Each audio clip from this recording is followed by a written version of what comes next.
स्वागत करता हूं। इसके पहले कि हम लोग ध्यान के प्रयोग में उतरें और आज के दिन को सुंदर बनाएं, एक दो प्रश्न हैं, उन पर बात करते हैं, फिर हम लोग ध्यान पर उतरें।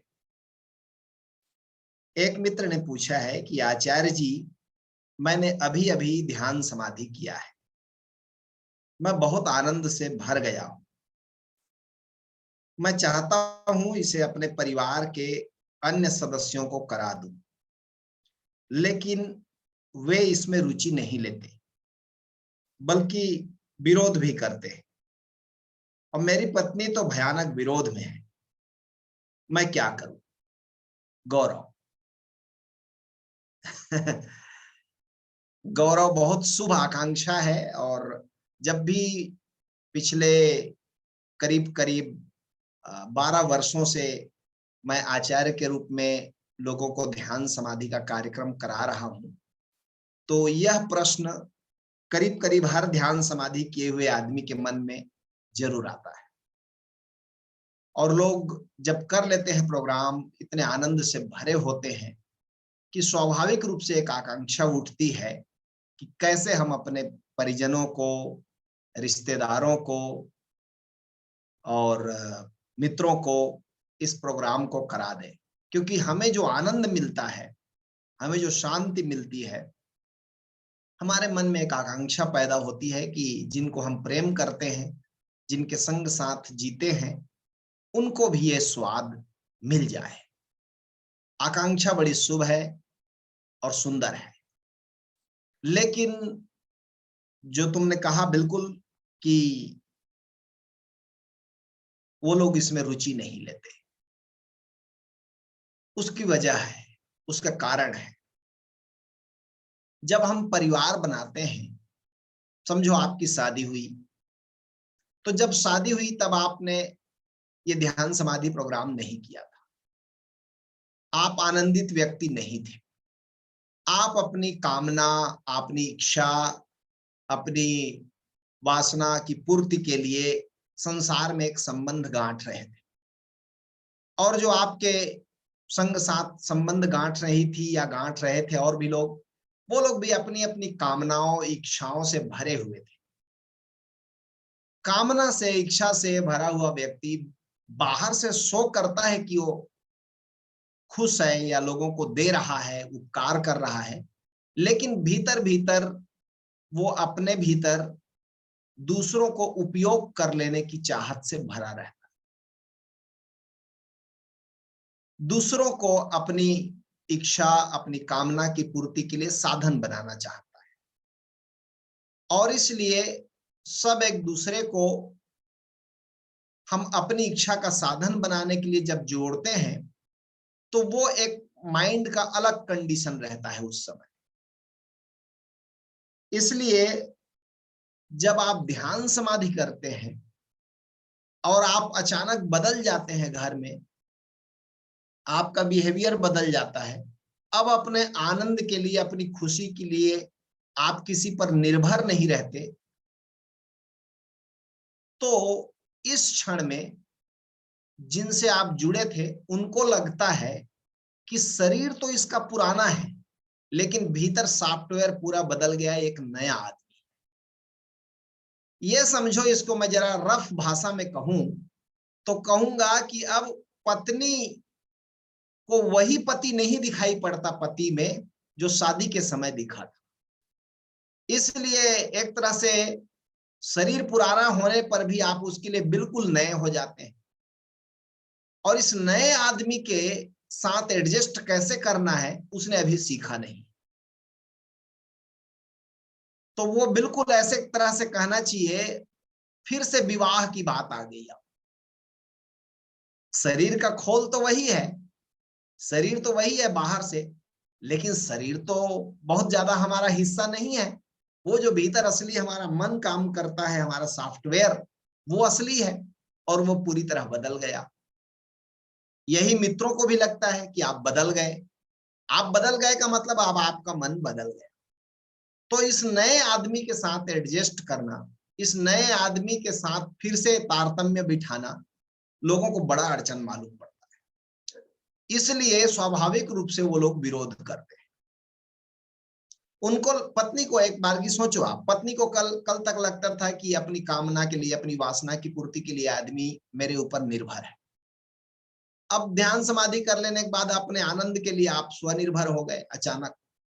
अब अचानक अपनी खुशी के लिए पत्नी की जरूरत नहीं है आपको, तो उसको एक तरह से चिढ़ होगी, एक तरह से गुस्सा आएगा कि अचानक आपने उसकी बादशाहत को, उसके नेतृत्व को नकार दिया, तो नाराजगी स्वाभाविक है। इसलिए मैंने अक्सर देखा है कि यदि पत्नी प्रोग्राम कर ले तो पति विरोध करता है, और पति प्रोग्राम कर ले तो पत्नी विरोध करती है। और ये केवल हमारे ध्यान समाधि प्रोग्राम की बात नहीं है, ये ओशो के समय भी होता था। कोई ओशो से जुड़ जाता था तो सारा परिवार उसका विरोध करता। ये बड़ी मुश्किल बात है, और हमारी आकांक्षा भी शुभ है कि हम जिनको प्रेम किए वो अब दुखी ना रहे। हमको सूत्र मिल गया, हमको राज मिल गया, तो हम उनको बांटना चाहते हैं। तो क्या करना चाहिए, आपने पूछा है कि मैं क्या करूं। तो अपने अनुभव के आधार पर मैं आपको सलाह दूंगा कि सबसे पहले तो एकदम से अपने घर परिवार वालों को इसके कराने के लिए दबाव मत डाल, क्योंकि जब भी हम किसी को कुछ करने के लिए, बदलने के लिए कहते हैं, तो गहरे में वो आदमी अपनी आत्म सुरक्षा में लग जाता है कि नहीं, मैं तुम्हारे कहने से कैसे बदल सकता हूं या कैसे बदल सकती। तो एकदम से सीधा अटैक मत करो, ये बड़ा परोक्ष ढंग से होगा। अब जैसे मान लीजिए अपरिचित व्यक्ति है कोई, और वो आपके संपर्क में आते हैं और वो आपसे प्रभावित होते हैं, तो उन्हें कहो। ये मैंने भी प्रयोग किया। अपने घर के सदस्यों को पहले नहीं कहना है, सबसे पहले उन लोगों को कहो। आनंद बांटना है तो उन लोगों में बांटो जो आपके ध्यान समाधि करने के बाद आपके परिचय में आए, क्योंकि वो आपके इस नए रूप को बिल्कुल स्वीकार कर ले, क्योंकि उन्होंने पुराना रूप आपका देखा नहीं है, पुरानी आपकी इच्छाएं कामनाओं से भरा हुआ चित्त देखा नहीं है।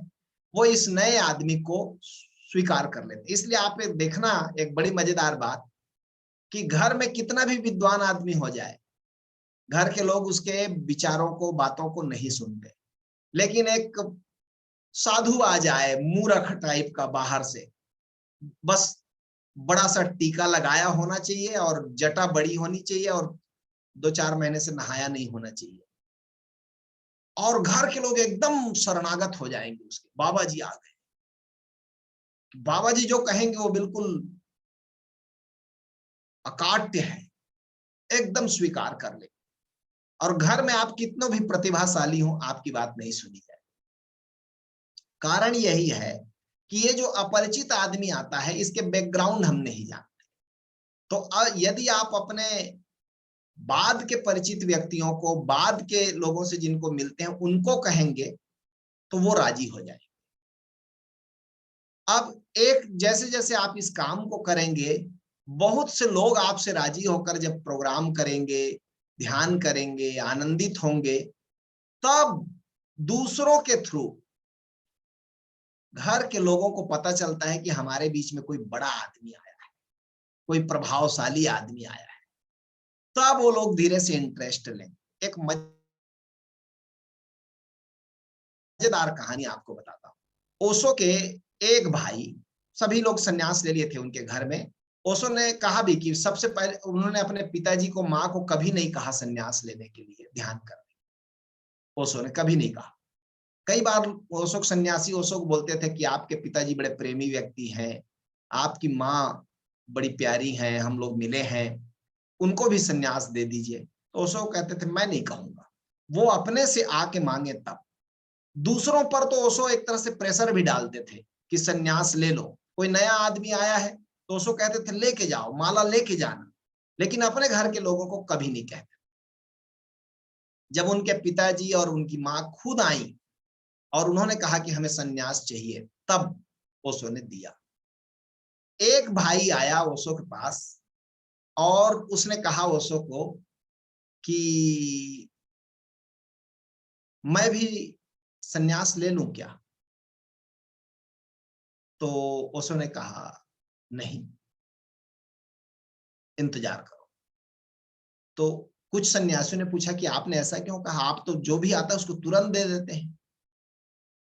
तो ओशो ने कहा, ये मेरा भाई है और छोटा भाई है, और इसके सवाल को सुनो ठीक से। ये पूछता है मैं सन्यास ले लूं क्या, मतलब इसके भीतर में कोई गहरा प्यास नहीं है।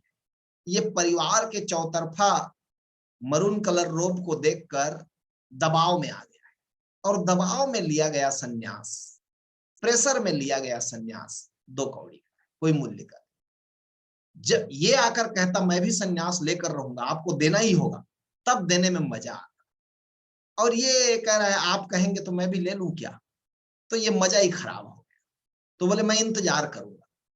और ओशो ने एक नियम सा बना लिया था कि उनके जो रिश्तेदार, नातेदार, परिजन थे, वो तो आकर मांगते जब तक न थे तब तक ओशो सन्यास नहीं देते। लेकिन यदि कोई बाहरी व्यक्ति आता, अपरिचित व्यक्ति आता, तो ओशो एक तरह से उसको रिक्वेस्ट जैसा, प्रेशर जैसा कह डालते थे कि तुम लेकर ही जाओ, मौका मत चूको, भाव आ गया है, कूद जाओ, छलांग लगा जाओ। यही मैं आपको भी कहूंगा कि परिवार के लोगों को अभी आप न कहो। परिवार के लोग इतने जल्दी राजी नहीं होते, क्योंकि वो हमारा पुराना व्यक्तित्व, पुराना चित्र देख चुके होते हैं, और उनको भरोसा नहीं आता कि कहीं जाकर के आदमी बदल गया है। उनको लगता है कुछ फ्रॉड होगा, कुछ गड़बड़ होगा, कोई ये प्रभाव में तात्कालिक आ गया होगा। हाँ, जब चारों तरफ आपके लोग देखेंगे और लोग आपसे प्रभावित हो रहे हैं ये देखेंगे, तब उनके मन में जिज्ञासा जगेगी। आपने वो कहानी तो सुनी होगी ओशो के प्रवचनों में कि बुद्ध सब तरफ लोकप्रिय हो गए, जब ज्ञान को उपलब्ध हुए, हजारों उनके सन्यासी बनने लगे, बड़े बड़े राजकुमार सत्ता छोड़ के उनके भिक्षु बनने लगे। तो बुद्ध अपने गांव आए, अपने घर आए, तो उनके पिताजी बहुत नाराज हुए। सब तरफ बड़े बड़े लोग उनके फॉलोअर बन रहे थे, लेकिन पिताजी को दिखाई नहीं पड़ा। और पिताजी ने क्या कहा मालूम बुद्ध के, उन्होंने कहा कि अभी भी समय है, तू मेरा इकलौता लड़का है और मैं तेरे सारे अपराध क्षमा कर सकता हूं। तू ये सब वेशभूषा उतार और चुपचाप आ जा वापस, तू अभी भी गलत है। बुद्ध ने कहा आप फिर से आंख मल कर देखें, मैं वही नहीं हूं जो यहां से गया था, सब कुछ बदल गया है। तो पिताजी ने डांटते हुए कहा तू मुझे समझाएगा, मैं तुझे पैदा किया हूं कि तू मुझे पैदा किया है। और पिताजी अंत तक स्वीकार उनके नहीं कर पाए। असल में जो हमारे जितने निकट के परिजन होते हैं, उतना ही आपका परिवर्तन उनको नहीं दिखाई पड़ेगा। हम एक बार धारणा बना लेते हैं ये व्यक्ति ऐसा है, और हमने उसके साथ एडजस्ट कर लिया, तो अब उस धारणा वाले चित्र को हम बदलना नहीं चाहते। यही तो मुश्किल है। अनेक घरों में मैंने देखा है, पति शराब पिए, सिगरेट पिए, नशा करे, तो ऐसे पत्नी गाली देती है, परेशान होती है, लेकिन उतना परेशान नहीं होती। कहीं ना कहीं एक मजा आता है उसको कि रोज उपदेश देने का, रोज डांटने का, तो उसको मजा आता है। लेकिन यदि पति ध्यान करने लगे, तो जो अड़चन होती है वो भयानक अड़चन, क्योंकि अब ये श्रेष्ठ हुआ जा रहा है, अभी अच्छा हुआ जा रहा है, अब डांटने का कोई मौका हाथ नहीं लग रहा है। और ठीक वैसे ही पत्नी रोज लड़े तो पति को स्वीकार है, और पत्नी किसी ध्यान शिविर में जाने लगे, किसी साधना शिविर में जुड़ने लगे, तो पति को बड़ा अड़चन हो जाता है।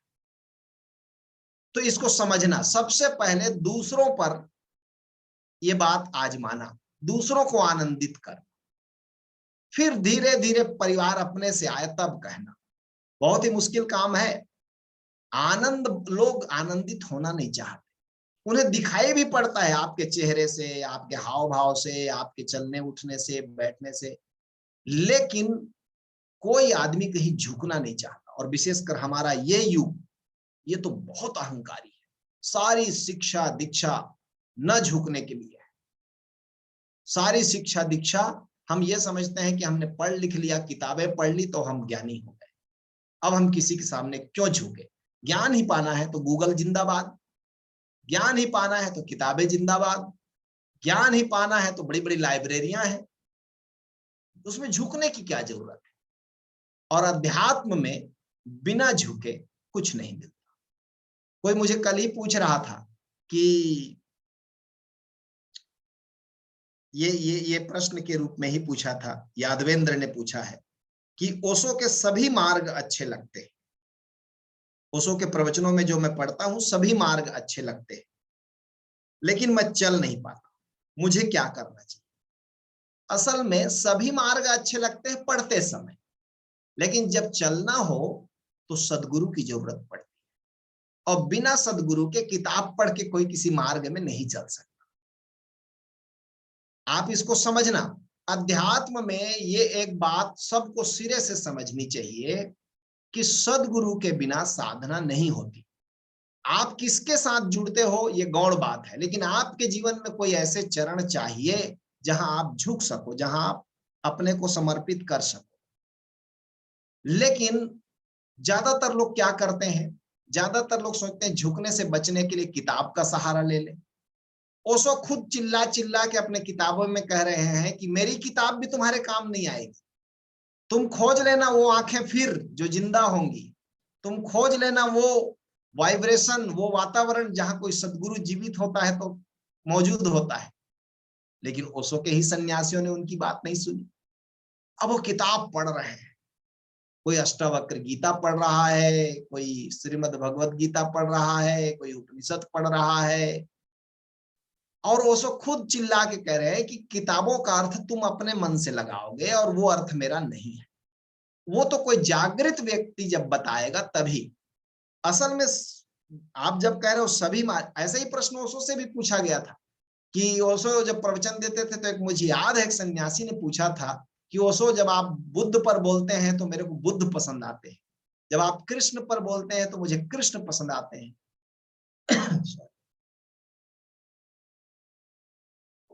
जब आप मीरा पर बोलते हैं तो मुझे मीरा का मार्ग पसंद आता है। मेरा मार्ग क्या है? उसने कहा मैं तुम्हारा मार्ग हूं। जाहिर बात है, जिस पर जब मैं बोलता हूं तुम्हें वही अच्छा लगता है तो मैं ही तुम्हारा मार्ग हूं। इसको समझो। वो कह रहे थे कि गुरु ही मार्ग है, सदगुरु ही मार्ग है।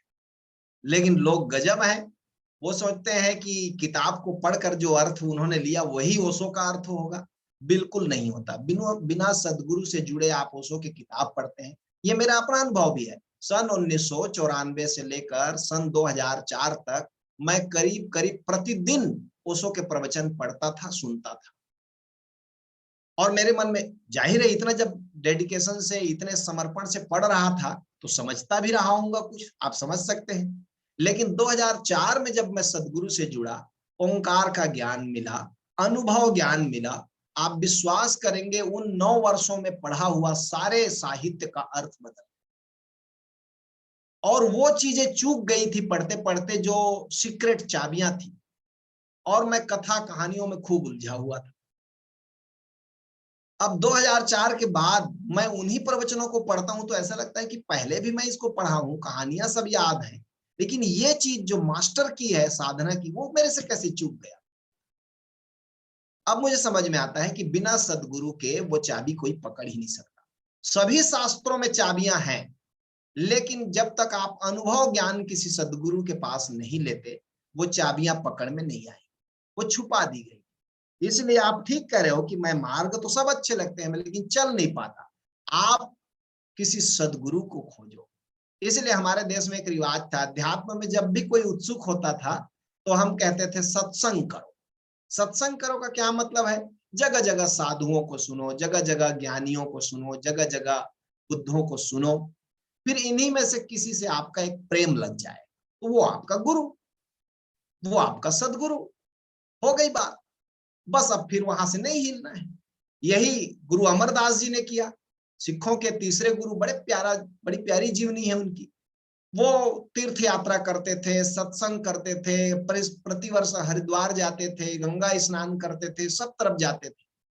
लेकिन जब वो अपने गुरु अंगद देव जी से मिले और उनका सत्संग सुना, बस सब जाना आना बंद। फिर उनके पास बैठ गए, बोले हाँ मिल गया, अब जगह मिल गया, अब यही यात्रा करें। तो सदगुरु मिलता है तो आपके भीतर हृदय में ये बात तुरंत उठ जाएगी कि यही ठीक जगह है, अब यहां से मुझे नहीं। ये आपका हृदय ही बता देगा कि कौन सी राइट जगह आपकी जगह है। उसके पहले खूब घूमना चाहिए, उसके पहले खूब खोजना चाहिए, लेकिन हृदय, मन की बात नहीं कह रहा हूं, हृदय राजी हो जाता है और सदगुरु एक जादू की तरह आता है जीवन, बिल्कुल एक जादू की तरह। ऐसा लगता है इस व्यक्ति के मिलने के पहले क्या जीवन एक अलग व्यक्ति का था और इस व्यक्ति से मिलने के बाद जीवन एक दूसरे व्यक्ति का है। उन 9 वर्षों में मैं ध्यान भी करता था लेकिन विचार ही नहीं रुकते थे। उन 9 वर्षों में मैं ध्यान करता था लेकिन क्रोध मिटता नहीं था। और जैसे ही सदगुरु से जुड़ा, ओंकार का ज्ञान मिला, विचार कहाँ गए पता नहीं चलता। जिन लोगों ने मेरा पहले वाला रूप देखा था वो भरोसा नहीं करते थे कि बदल गया, तो वो लोग विरोध में भी आ गए। ओशो के ही मेरे पुराने दोस्त लोग, सन्यासी लोग, वो लोग नाराज हो गए कि आप ओशो धारा क्यों चले गए। अब मैं उन्हें बताता था कि यहाँ बहुत ही बिल्कुल सॉलिड विधि है, गुरुदेव एकदम स्पष्ट करके बताते हैं, वो स्वीकार नहीं करते। ये तब मुझे ना बुद्ध की वो कहानी याद आई थी कि बुद्ध के साथ जो साथ साथ साधना करते थे, जब बुद्ध ने वो खीर खा लिया और वो सहज हो गए तो 4 साथी छोड़ के भाग गए उनको। ठीक बुद्ध एनलाइटेंड होने के करीब थे, तब उनके साथी जो इतने वर्षों से उनके साथ साधना कर रहे थे वो छोड़ के भाग। तो मुझे लगा कि ये एक तरह से सर्टिफिकेट भी है कि जब चौतरफा आपका विरोध होने लगे तो आप जानना कि करीब करीब आप ठीक व्यक्ति के पास जुड़े हो, आपको सदगुरु मिल गया है। क्योंकि जिंदा आदमी का तो विरोध हो कर रहा है, उसी की परंपरा के लोग विरोध कर देते हैं। आश्चर्य, अभी ओशो को गए मुश्किल से 30 साल हुए हैं, ओशो के ही सन्यासी ओशो धारा को नहीं समझ पा रहे। इससे ज्यादा आश्चर्य क्या हो। ओशो अपने हर प्रवचन में ओंकार की बात कर रहे हैं, ओशो अपने हर प्रवचन में समाधि की बात कर रहे हैं, ओशो अपने हर प्रवचन में शून्य के संगीत को सुनने की बात कर रहे हैं। वही लोग नहीं मानने को तैयार है। क्योंकि यहाँ एक जिंदा आदमी बैठा है, सदगुरु। बस ऐसे आप कोई बिना सदगुरु के कोई आश्रम खोल दे तो 5 लोग आ जाएंगे वहां भी। मैंने देखा है करीब करीब सभी छोटे छोटे आश्रम ओशो के चल रहे हैं जहां कोई सदगुरु नहीं है। उन्हीं के जैसा एक साधक ने पैसा कौड़ी था तो आश्रम बना दिया, जरा बेड लगा दिए, जरा ध्यान का कक्ष बना दिया और संगीत और वो सब ऑडियो वीडियो तो है ही ओशो का, और चला दिया। तो वहां भी ध्यान करने जाने वाले लोग हैं, लेकिन एक जिंदा आदमी से पूछने के लिए झुकने की जो जरूरत है वो उनको बड़ा विरोध में खड़े कर देते हैं कि नहीं, यहां नहीं झुकना है। आश्चर्य लगता है, लेकिन फिर भी आश्चर्य इसलिए नहीं लगता कि ये सदा की परंपरा है। जिंदा आदमी का विरोध होगा, मुर्दे शास्त्र पूजे जाएंगे, मुर्दा गुरु पूजे जाएंगे, मुर्दा गुरुओं की मूर्ति बनेगी, मठ बनेगा, मंदिर बनेगा। और इसमें अपवाद ओशो भी नहीं है। ओशो ने अपने जीते जी इन वचनों को बोला भी है कि तुम मेरे साथ भी वही करोगे, मुझे मालूम है, और लोग उनके बखूबी कर रहे हैं। तो चलिए प्रश्नोत्तर सत्संग में एक आखिरी प्रश्न छोटा सा और है। सुरेश जी ने पूछा है कि स्वामी जी, परमात्मा क्या बला है? परमात्मा सारी बलाओं को समाप्त करने वाली बड़ी बला है। तो एक बार यदि परमात्मा का झलक मिल जाए, एक झलक, और इतना अभागा हम में से कोई भी नहीं है कि उसकी एक झलक किसी को ना मिले, सबको मिलती, सबको मिलती है। कभी कोई ऐसा क्षण आता है जब आप विराट हो जाते हो, जब आप आकार भाव से मुक्त हो जाते हो, आप शून्य हो जाते हो, निराकार हो जाते हो। वो शून्यता का क्षण परमानंद का क्षण होता है, परमात्मा के अनुभव का क्षण होता है।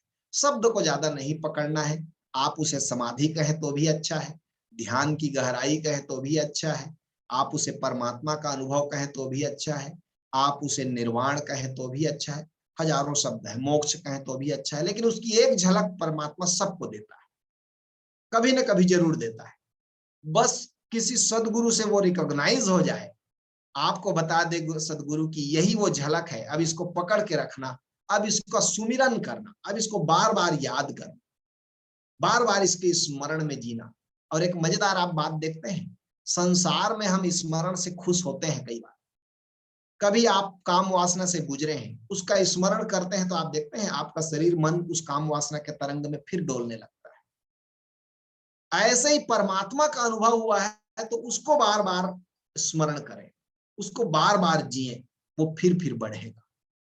एक झलक तो सबको मिली है, लेकिन उस झलक को हम धीरे धीरे भूल जाते हैं। संसार के 10 घटनाओं में एक उसको भी मान लेते नहीं, वो एक झलक यदि मिली है तो उसको बार बार रिमाइंड करना है, बार बार जीना है, फिर से उसकी याद से भरना है। यही सुमिरन है, क्योंकि उस क्षण आप आकार में नहीं होते, उस क्षण आप परम के साथ एक होते हैं। कभी सुबह जागते हुए वो घटता है, कभी अचानक आप समुद्र देखने चले गए तो अचानक घटता है, कभी पहाड़ों में चले गए अचानक, कभी उगते सूरज को देख लिया अचानक, कभी प्रकृति के किसी विचित्र क्रिया व्यापार में अचानक उसकी झलक मिल जाती है, कभी आप सो के उठ रहे हैं और अचानक उस तरंग में डोल उठते हैं।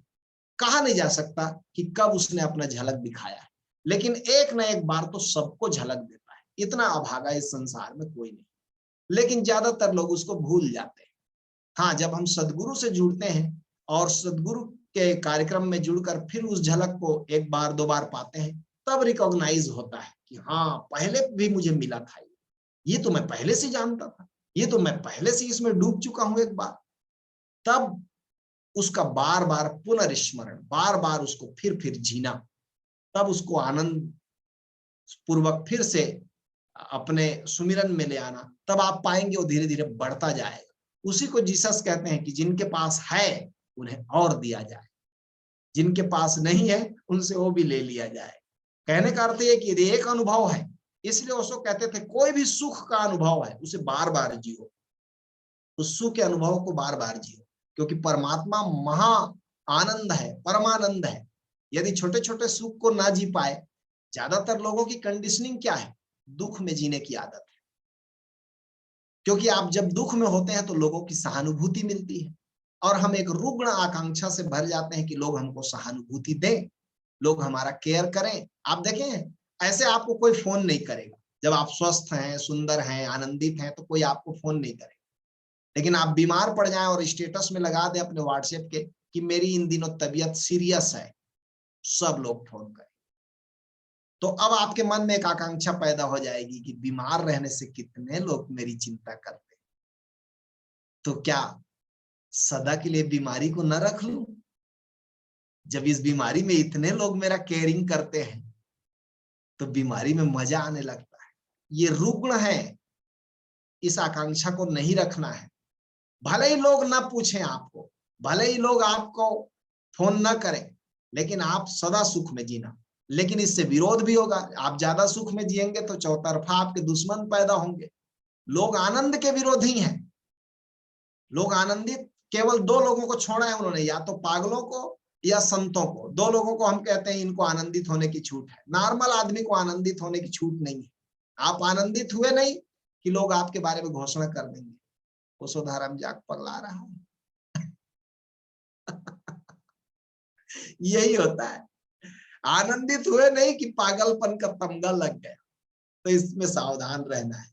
परमात्मा और कठिन नहीं है परमात्मा को पाना, पहले तो उसने झलक दिया है, लेकिन मैं तो खुलेआम आजकल हम लोग घोषणा करते हैं कि ओशो धारा का पहला कार्यक्रम ही आपको परमात्मा की झलक देगा। पहले कार्यक्रम में ही सदगुरु, क्योंकि ऑलरेडी हम लोग इस युग के लोग विकसित लोग हैं, इस युग के लोग इंटेलिजेंट लोग हैं, तो आप थोड़ा सा एक कदम आगे बढ़ाते हैं और सदगुरु बांटने के लिए आतुर है, वो आपको परमात्मा का अनुभव दे देते हैं। तो पहला ही कार्यक्रम इसके लिए, और हर महीने कार्यक्रम। और सबसे बढ़िया बात है कि ध्यान समाधि का कार्यक्रम ये जब से ऑनलाइन हुआ है, मैं तो बहुत खुश हूं।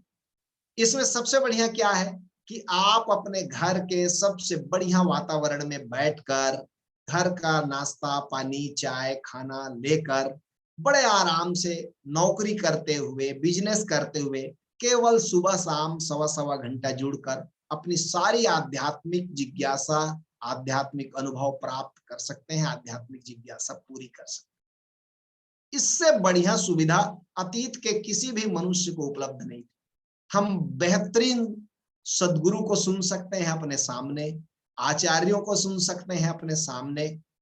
नहीं तो आप बताइए, किसी को बुलाना हो, सदगुरु को आपके घर बुलाना चाहते हैं आप सुनने के लिए, कितना खर्चा बर्चा आए, बहुत मुसीबत है। अब ऑनलाइन मैं तो सोचता हूं आने वाले समय में धीरे धीरे स्कूल कॉलेज भी बंद होंगे, लोग कहेंगे अपने अपने घर में बैठ के पढ़ो, बढ़िया डिवाइस बड़ा वाला टीवी रखो, दुनिया के बेहतरीन शिक्षकों से बाहरी ज्ञान भी लो, दुनिया के बेहतरीन सदगुरुओं से आध्यात्मिक ज्ञान भी लो, और अपने घर में बैठकर साधना करो। इससे पेट्रोल भी बचेगा, डीजल भी बचेगा, लोगों का भीड़ भड़क्का भी, धक्का मुक्की भी बचेगा, अनवांटेड कूड़ा करकट फैलने से बचेगा। लोग दूर दूर गांव में रहेंगे, अपने अपने घर में बढ़िया स्टूडियो बनाकर आध्यात्मिक ज्ञान भी ले रहे हैं, डिग्री डिप्लोमा भी ले रहे हैं, पढ़ लिख रहे हैं।